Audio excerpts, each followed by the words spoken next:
Hey, this is Anney. And Samantha. And welcome to Stuff Mom Never Told You, a production of iHeartRadio.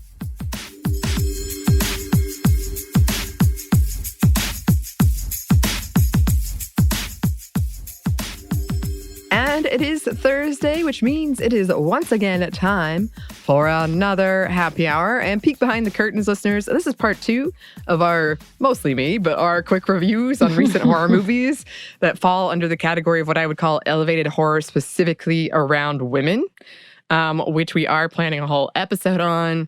And as we said in our part 1 of this, if you have any recommendations, please let us know, because I'm just fascinated by this whole thing. So we are drinking the same thing, but for the sake of the listener, Samantha, will you tell them again? What are you sipping on?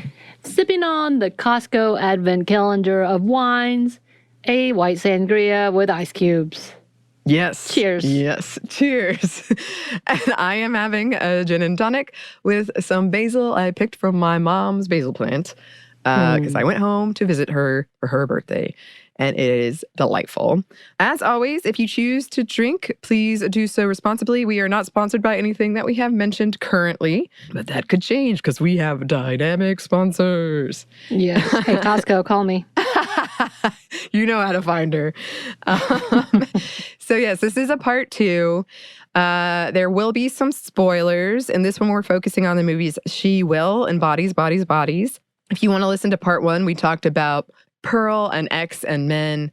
But yes, I have already started my horror movie rotation, so I'm looking for suggestions if you've got them. I feel like I'm forgetting a big one that I just saw, and it's going to come back to you right after we finish. I'm going to be so mad, and then we'll do part 3.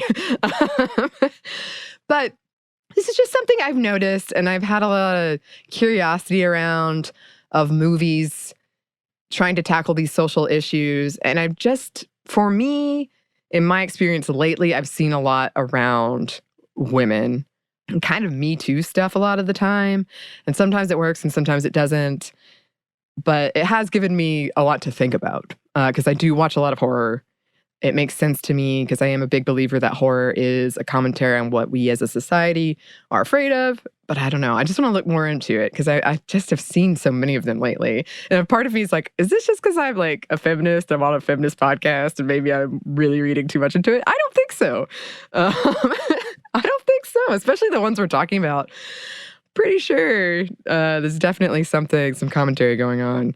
And this first one we're talking about, She Will, absolutely. Oh my goodness. So this movie is about witches who had been burned during like the witch hunts and witch trials. And the main character, who's this older woman who was an actress, kind of grumpy and closed off, goes to this retreat. And it's this lodge in a secluded place. And she's immediately like, oh, I do not want to be here because there's more people than they said was going to be here. Like, this is not what I wanted. But the soil is supposed to be very special because it has the ashes of all the women who were burned there. And so they use it in like their like charcoal paintings, their projects like that. It's a very like that kind of retreat where there are activities like that, right. You know. And so this woman she goes with her assistant who helps her in just like everything, like medically, but also is just kind of her companion, even though the woman isn't super nice to her. But they do grow closer throughout this. And the woman, this older woman, kind of, it's not like she becomes possessed, but something is happening to her based on this land and these ashes. And she's able to sort of astral project. And it turns out that as a child, she had been in a film directed by this really well-respected director. And he had been in a relationship with her that we can determine was very, very damaging for her and most likely criminal. So it's very Harvey Weinstein, like Roman Polanski level. And because she kind of, I don't know, channels the witches who are in the soil, and as she sees visions of them and like kind of, you know, your creepy horror imagery of black goo and all those kind of classics, like the ashes and then the air and everything. She's able to get revenge on him, embarrassing him live on an interview show, and then ultimately taking her real revenge. There is a lot of like in this movie, women protecting other women, like the witches being there, helping her get this revenge. They help protect the assistant when a man attempts to sexually assault her. They basically swallow him into the earth. There is a lot about trauma in it, pretty obviously, and how the main character is being punished for what this older director did to her as a child, both in like just her mental health, but also not being able to get roles. And one of the things, the reason she goes to this resort is because he's doing a remake and they're casting another young child. And she feels like, oh, this is going to happen again. He's going to do the same thing. Which I just saw an article about that, about like the rise of trauma, an examination of trauma and grief in horror, which I think has always been there, but it's definitely a big theme, and it has been for a couple of years now. I enjoyed this movie. I believe it was a lot of women at the forefront. It kind of felt uneven, and it was certainly a slow burn. Like, it's not scary, but it's got a lot of like creepy stuff. I feel like every movie I'm talking about, I would at least, like, if you're the least bit interested, I recommend checking it out. But maybe that's it, you know? I don't know. I always hesitate because I'm somebody who I like picking things apart and like thinking about the messaging, but sometimes that's not everybody's thing. So some people get so tired of watching things with me because they're like, Anney, I don't know. I think maybe you're reading too much into it. I'm like, oh, I don't think so.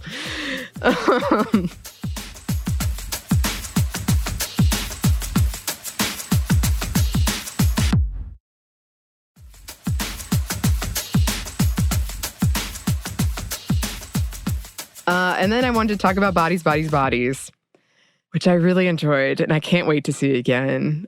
And I'm going to try to not spoil this one because I want Samantha to see it. You haven't seen it. I haven't. But basically, it's like a whodunit in a house where like relationships and truths get revealed. I wouldn't say it's scary, but it did hold my attention, and I was like, what's going on? So there's this group of pretty well-off friends go to this mansion for what I've never heard of, but as a hurricane party. So they're going to wait out this hurricane in this mansion and like party hard. And they play this game. It's pretty obvious there are tensions in the whole group. You know, like you're like, ooh, something's going on here. So they play this game called Bodies, Bodies, Bodies, which is essentially like Werewolf, the game Werewolf, but it's more physical. Like you actually go hide and things like that. And then people start dying and they start trying to figure out who it is. So this movie is really interesting because it's got a lot of like, it was pretty well reviewed, but it's got a lot of kind of mixed reviews about how it handled Gen Z in particular. And I read a bunch of stuff about how Gen Z is so difficult to actually represent accurately in media. So that was interesting. There's a lot of stuff around social media. There's a lot of stuff around TikTok. There's a very funny bit about podcasting, which I did tell Samantha because it made me laugh so hard. Yes. Like, when she was like, I have to get a Google Calendar. It isn't easy. I was like in the theater like, yes. No. She understands. But one of the things that stuck out to me about this one, which is something we've also been meaning to revisit, is ultimately it's mostly young women and they're kind of toxic friendships that get revealed. As you know, if you think like, oh, one of you could be the killer, all these secrets are coming out and all of these like old grudges are coming out. And this kind of idea of like, are any of us really friends? Is all of this very fake? Is it all for the social media, especially in this, because some of them are very rich. So it's kind of like who's using who's getting what out of what. It's this very transactional look at friendships and toxic friendships. and kind of how quickly it falls apart. Which I know is something we've been meaning to come back to. Right. Because that is a big topic of conversation. Yeah. That, and we also need to talk about why are women being sacrificed all the time? Because like the invitation and then the one about the wedding are pretty much those two things. The girl who's marries into the family and the game is going to try to kill her. I've never seen either one of these movies, but I'm like, but why? I like Ready or Not. Because Ready or Not, the message seems to be like, don't get married. And I get it. Like, everyone who has a happy marriage, I totally get it. The invitation apparently is her meeting long-lost family who are white.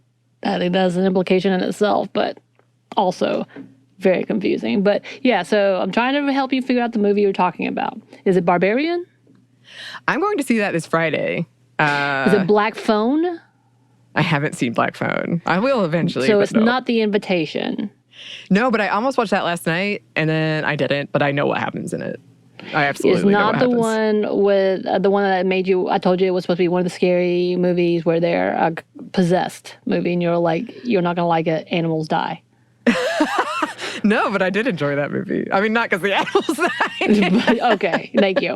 Bloodfest? Because I know I told you to watch that, and I have never seen that. Bloodfest was fun. Yeah. I'm trying to help you here. I know. I love working. This. I love this. I see so many horror movies. I know. And there's several that you hadn't seen, so I'm like, wait. Because The Menu, isn't that the one? That's not come out yet. Oh, I want to see that, yeah. Because that's about foodie culture, and I feel like I need to see that one. And cannibalism, I'm assuming. I've heard it's cannibalism, but not how you think, which cracks me up. Oh, I love when they say that. Oh, okay. Cool. Not how we think, obviously. Cool. All right, I've run out of the movies I can think of in my head. Okay. My head. All right. No found footage movies? Is it the other witch movie? Oh, I do love that movie, but no. I mean, there's so many we could talk about. And we have talked about The Witch. We've done a lot of these. No, not that one. And it's not Uma, right? Which I was like, I do want to watch that, and we should come back and talk about it, because it's a Korean horror film with Sandra Oh. I have seen that. It's pretty good. It's not that one. Not The Innocents. I love this. This is so fun. You won't be alone. I'm here to help you. Speak no evil. I've seen that. Ooh, that one's disturbing. Ooh. Good to know. We'll not watch that. Is it It's basically about being like too polite to call people out. Oh, that's about right. Oh my gosh. Hatching? I have seen that one too. Oh my gosh. You know what? I haven't seen The Nanny, which comes out. No, it's not The Nanny. It's Nanny. It comes out December. But that one's Sundance this year. And it's like one of the first times a horror movie has won Sundance. So I'm very excited about that. You Are Not My Mother? Oh. That's a flip, which I'm interested in this flip. All right, I'm trying to help you. I know you are. It's not Nope. No, but I did enjoy Nope. Nope was fun. Yes, we saw that together. I enjoyed that one too as well. Okay. Then I'm done. You've done your duty. I'm trying to help you. I'm trying to remember that one. I did see Wretched, and that has an interesting thing about motherhood in it too, but that's not. Oh yeah. There's a movie called Torn Hearts. No. I'm going through a list, y'all. I know. If you can't tell. Because I've definitely not watched all of these at all. I've been in my Anne of Green Gables. Yes. But yeah, so that's my era right now. That's my fall era. It does crack me up how many times you've sent me a horror movie and I watch it immediately and then you've never watched it. That's so funny. I'm like, hey, here you go. Here's another one for you. I appreciate it. I appreciate it. So listeners, if you've got those suggestions, please let us know. We should combine our loves and actually read Pride and Prejudice and Zombies. Yeah. Yeah.